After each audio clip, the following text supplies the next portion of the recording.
जब से पंडित धीरेन्द्र शास्त्री यानी कि बागेश्वर धाम के महाराज नागपुर में कथा सुनाने के बाद कथा खत्म होने की तारीख से 2 दिन पहले अपना बोरिया बिस्तर लेकर रायपुर भागे हैं, तब से मीडिया से लेकर नागपुर में कथा करवाने वाले समिति के प्रमुख ने उन पर अंधविश्वास बढ़ाने का आरोप लगाया है, जिसकी वजह से बागेश्वर बाबा अब सुर्खियों में छा गए हैं। इसी बीच दर्शनार्थियों के मन में ये सवाल उठा है कि बागेश्वर धाम की सच्चाई क्या है। तो आज हम आपको इस वीडियो में बागेश्वर धाम की पूरी सच्चाई बताएंगे। हम आपको बागेश्वर धाम में होने वाले चमत्कार के पीछे का पूरा सच आपके सामने रखने वाले हैं। बागेश्वर धाम के चर्चे पूरे देश में कैसे हुए, तो चलिए वीडियो को बिना वक्त गवाए शुरू करते हैं। पंडित धीरेन्द्र शास्त्री जी कहते हैं कि वो किसी तरह का कोई चमत्कार नहीं करते हैं, वो तो सिर्फ बालाजी हनुमान जी के सामने लोगों की अर्जियां लगाते हैं, जिसे बालाजी स्वीकार कर लेते हैं। इसमें आम लोगों को फायदा होता है। अंधविश्वास का विवाद सामने आने के बाद भी पंडित धीरेन्द्र शास्त्री ने सफाई पेश की। उन्होंने कहा कि वो अपने दरबार में किसी को बुलाते नहीं हैं, लोग खुद की मर्जी से आते हैं। वो तो सिर्फ लोगों की अर्जियों को भगवान के सामने रखते हैं, बाकी सब कुछ भगवान की तरफ से ही होता है। पंडित धीरेन्द्र शास्त्री जी के इन शब्दों को सुनकर आपको भी थोड़ा अचंभा लग रहा होगा कि आखिर कैसे कोई व्यक्ति किसी के बारे में बिना कुछ बताए इतना कुछ जान सकता है, और वो इन क्रियाकल्पों को हनुमान जी की कृपा ही बताते हैं। वो उनके सेवक मात्र हैं।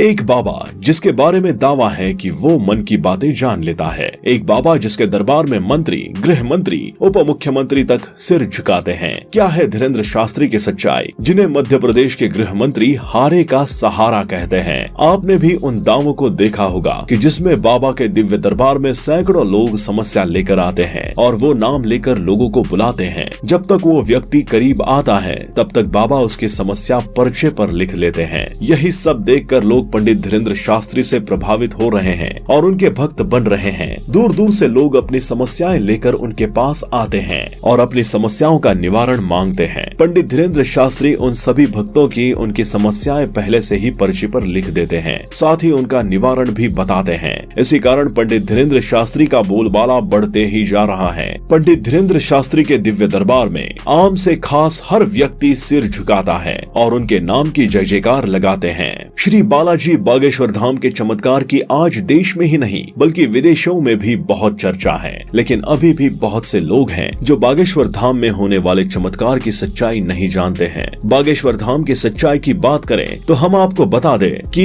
इस पापी दुनिया में लोगों के पापों को दूर करने के लिए उपाय बताने वाले और संसार में बजरंग बली की कृपा से सबका कल्याण करने वाले बागेश्वर धाम महाराज का असली नाम पंडित धीरेन्द्र कृष्ण शास्त्री हैं, जिनका जन्म 1994 को मध्य प्रदेश के गड़ा गांव में हुआ था, जिन्होंने मध्य प्रदेश से ही अपनी BA तक की पढ़ाई पूरी की है और ये आज 28 साल की उम्र पार कर चुके हैं। बागेश्वर महाराज को बचपन से ही उनके परिवार वाले सगे संबंधी धीरू कहकर बुलाते हैं। इनके पिताजी का नाम पंडित श्री राम कृपाल जी हैं, जो इन्हीं की तरह पंडिताई करते थे। वहीं इनकी माताजी का नाम श्रीमती सरोज जी हैं, जो एक साधारण गृहिणी बनकर अपनी आजीविका चलाते हैं। आपको बता दे बागेश्वर बाबा जी की प्रेरणा उनके दादाजी पंडित श्री भगवान दास गर्ग हैं, जिन्होंने सारी जिंदगी पुजारी का काम किया है और इन्हीं से प्रभावित होकर बागेश्वर बाबा जी तकरीबन 10-12 साल की उम्र से ही भागवत कथा करने लगे, कहने लगे और सबको अपनी मीठी मीठी आवाज से मनमोहित करने लगे। इन्हें भागवत कथा करते हुए 16 साल हो चुके हैं। ये आज मध्य प्रदेश के ग्राम गड़ा तहसील छतरपुर मध्य प्रदेश में इतने ज्यादा प्रसिद्ध हो गए हैं कि इनके दर्शन करने के लिए भारतीय कश्मीर से लेकर कन्याकुमारी से आते हैं और बाबा जी के दरबार में अपनी अर्जी लगाकर अपनी सारी मुरादें पूरी कर लेते हैं।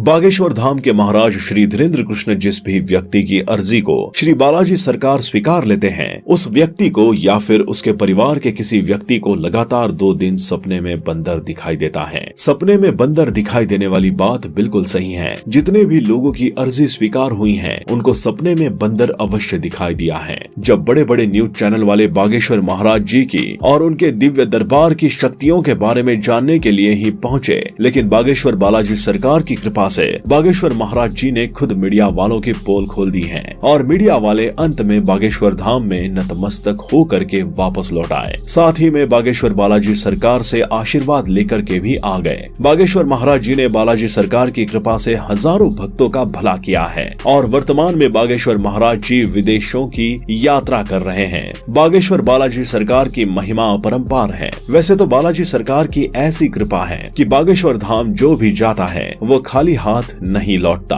बागेश्वर बालाजी उसकी झोली को हमेशा भरते आए हैं और भरते रहेंगे। इसी के साथ ही बागेश्वर महाराज दूसरे जिलों या अन्य राज्यों में अपनी कथा करने और दरबार लगाने के लिए जाते हैं तो वहाँ भी बड़े बड़े मीडिया कर्मी और पत्रकार बागेश्वर महाराज जी की परीक्षा लेने की कोशिश करते हैं, लेकिन बागेश्वर महाराज जी की तरफ से पत्रकारों को चैलेंज दे दिया था और उस चैलेंज में पत्रकारों को हार का सामना करना पड़ता है और अंत में पत्रकारों को बागेश्वर महाराज और बालाजी के चरणों में नतमस्तक होना पड़ता है। बागेश्वर धाम भारत और विश्व का एक प्रसिद्ध तीर्थ स्थल है। बागेश्वर धाम में बालाजी सरकार की कृपा है। बागेश्वर धाम के पुजारी पंडित धीरेन्द्र कृष्ण शास्त्री गर्ग जी हैं। ये भारत का एकमात्र चमत्कारी धाम है जिसने साइंस और टेक्नोलॉजी को हिला कर रख दिया है कि ऐसे कैसे हो सकता है। बागेश्वर धाम के महाराज पर बालाजी की कृपा है जिससे महाराज ये सब बड़ी ही आसानी से कर पाते हैं। इसके पीछे महाराज का कठोर परिश्रम है। यही बागेश्वर धाम की सच्चाई है। बागेश्वर धाम का इतिहास बहुत पुराना है।